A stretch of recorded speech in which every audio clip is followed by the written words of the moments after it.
Donald Trump's administration is in a state of absolute chaos right now. His poll numbers have never been worse. Him and Mike Johnson are unable to negotiate an end to this shutdown. One, because they're incapable, and two, because Donald Trump doesn't even understand what's happening, and three, because they know what's coming next. An end to the shutdown also would mean the beginning of more Epstein turmoil for Donald Trump. He is panicking like never before, and it was just made worse by a shock resignation exposing the crisis in the White House that we are going to get into. But before we do, if I could quickly ask you to leave a like on this video, and if you haven't already and you enjoy our channel, to hit that subscribe button, because it goes a long way in supporting our work. Now, before we get into that shock resignation, I want to start with how things are going for Donald Trump over the past couple of days after No Kings.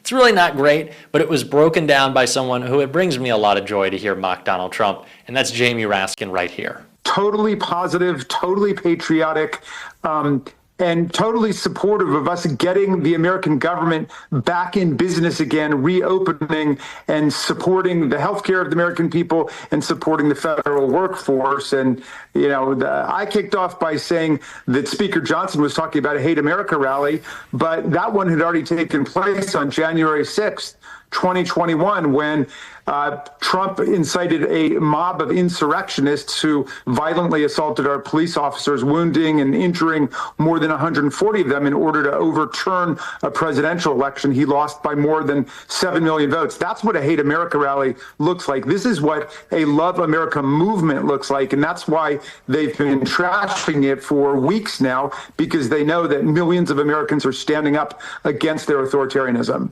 I guess the question, Congressman, and particularly obviously for Democrats, is it a movement? Can you take the energy from these rallies and use it effectively moving forward?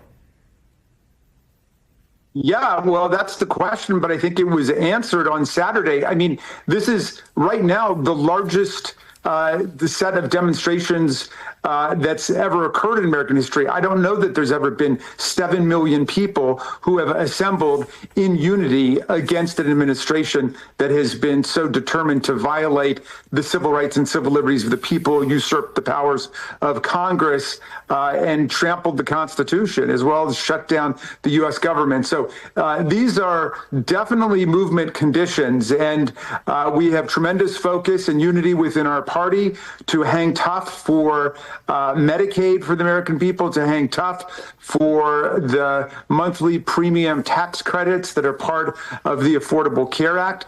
They want to throw millions of people off of health care, and the Democrats are saying, no way, we're not going to allow you to do that.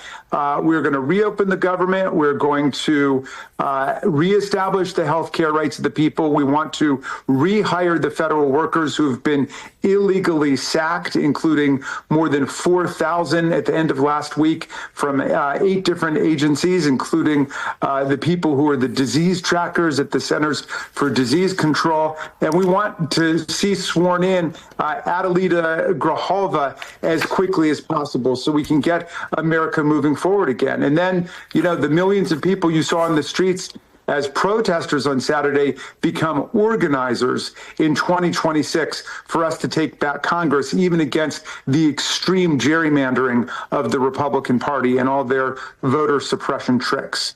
Let me ask you short term, because you brought up health care. And there are, I don't need to tell you, I'm guessing you hear from your constituents, a lot of nervous people out there about what is going to happen with their premiums. Are there any meaningful conversations going on behind the scenes that you think could help break the shutdown impasse? Well, I don't know whether any took place over the weekend, but I will tell you this.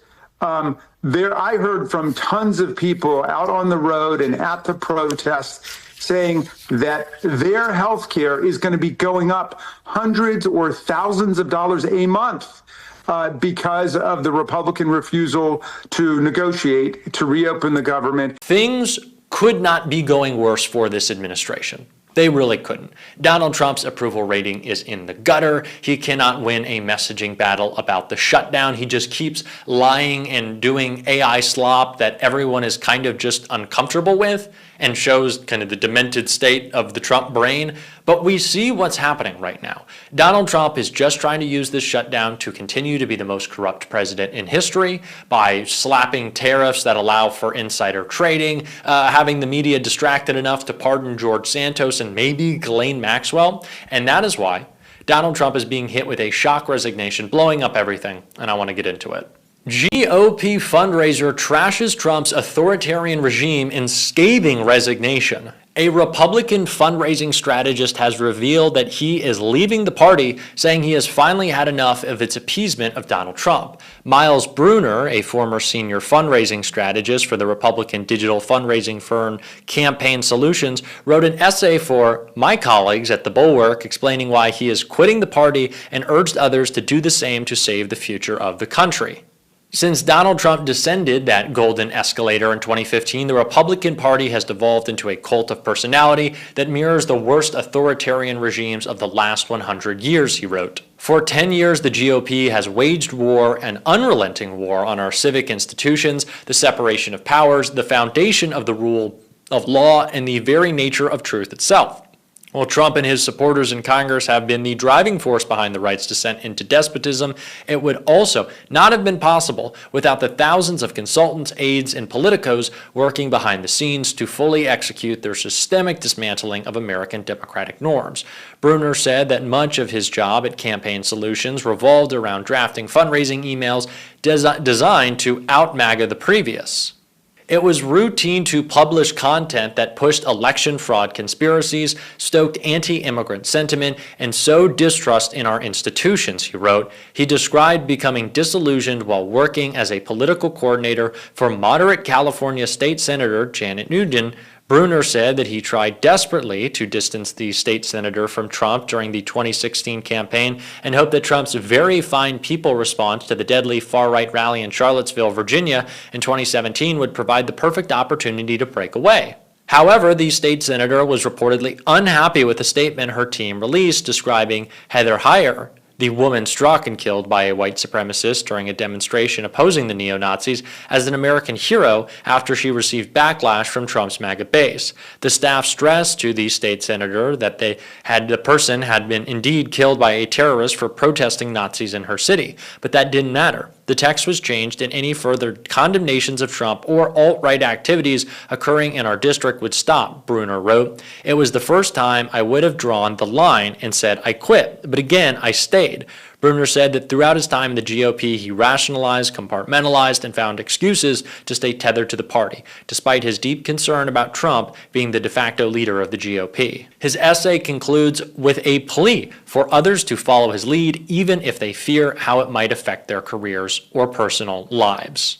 This is exactly the type of courage that we need in this moment, and I'm so glad that there is an independent media outlet like The Bulwark, maybe growing faster than any other, of course, rivals like Midas Touch or Crooked, but this is a story that needs to be told, and I'm glad that The Bulwark is the space where that can be done, and I'm glad that I have been able to work with them on telling some other stories on Sunday, and one of them was about Rand Paul, a Republican who has broken with Trump, doing both that, breaking with Trump and calling him out for committing war crimes, but also sucking up to him in the weirdest ways on the Sunday shows. I want you to take a look at what we're doing over at The Bulwark on Sundays in this clip right here. Republicans are cucks. At least Rand Paul is. Rand Paul is a cuck. He is submissive to Donald Trump. He likes to debase himself at his pleasure. And I know I always talk about the fact that the Sunday shows are an opportunity for Republicans to put on their favorite humiliation ritual for the dear leader. But what Rand Paul did today was one of the saddest things I've ever seen out of a United States senator. Like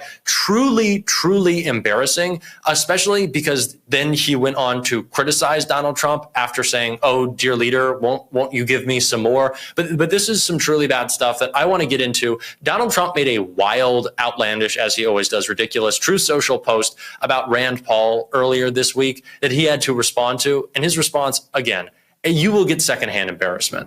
This was a post on Friday night. Let me read you, get your reaction on the other side. He said, quote, whatever happened to Senator Rand Paul? He was never great, but he went really bad. I got him elected twice in the great Commonwealth of Kentucky, but he just never votes positively for the Republican Party. He's a nasty little guy. Why do you think President Trump is targeting you, Senator? I think the problem is this, is that in Washington, what I represent, some people describe as unusual, and the president describes it as weird that I'm for less debt and balanced budgets. But, you know, when I come home to Kentucky or when I travel the United States, people come up to me and say, stick to your guns. You're the only voice up there, Republican or Democrat, who's still talking about the debt and still talking about balanced budgets. But I don't take it too seriously. Look, I've known the president for over a decade. I've played golf with him many times. I enjoy his company. I was one of his biggest defenders on impeachment and would do so again. I think he's one of the best presidents, if not the best presidents of my lifetime. So he gets mad at me sometimes, but I'm still one of his best supporters if he's willing to have it. You're still one of his best supporters? You love him? You're going to do whatever it takes. His company is so great to be around. What is wrong with these people? Like, do they not feel embarrassment? Oh, you know, like dear leader Trump, he said that I was a shitbag and an idiot. I mean, he's just joking around. You know how President Trump is. He loves me. We're great guys. Oh, he said that my wife was ugly. I don't know, Becca, she's working on it. She's getting the makeups done. You know, it's fine. We love what President Trump says. Like, have you no shame? Do you not care? Like, how far are you willing to sell yourself out, Rand Paul? Like, but again, this is the humiliation ritual of the Sunday shows, but you are usually defending something that Trump said about Democrats or people of color, or I don't know, he was attacking some marginalized group or enacting some illegal action. It's usually not about them, but for Rand Paul to not just like excuse it, but fully embrace it and then be like, do you know what it is? It's because I wasn't with him. I love being in his company. Saying I love being in his company, that is crazy. He is doing tricks on it. What are you talking about? Well, when Mr. Trump is tweeting about me, that's different. But when we get together, I just see that look in his eye and he loves me. He says that I'm a good boy. Like, I truly don't understand how the party that claims that it's all about the masculinity and the macho-ness and we're so fucking tough is also just a bunch of cucks. Like, these guys aren't cool. There is nothing that exists in their life outside of not even politics, because if it was politics, it'd be one thing. Like, that's all I spend my time doing, but it's because I actually give a fuck about people. But their dedication is to Trump. Like, their worldview is of Trump. It is of nothing else. We need to get some larger lockers in the US Senate and like just start stuffing. Like, these people are embarrassing to us. What is tough about constantly and always capitulating to Trump and, oh, the dear leader, he is so great, he is so fantastic, and praising him nonstop? But what's so insane to me about this, and I just can't believe Rand Paul, I guess I should, these people truly are embarrassing, and we have to call them out more and more and more every single day and point out the fact that they should be humiliated and that this is embarrassing and that Republicans shouldn't be able to call themselves the tough macho men when they are always capitulating to Donald Trump. We are going to continue to do that on this show, and if you want to support that, as always, you can hit that subscribe button, leave a like on this video. If you stuck around to the end, drop a blue heart in the comments. Keep on fighting. Don't let them silence you. And until next time, I'll see you soon.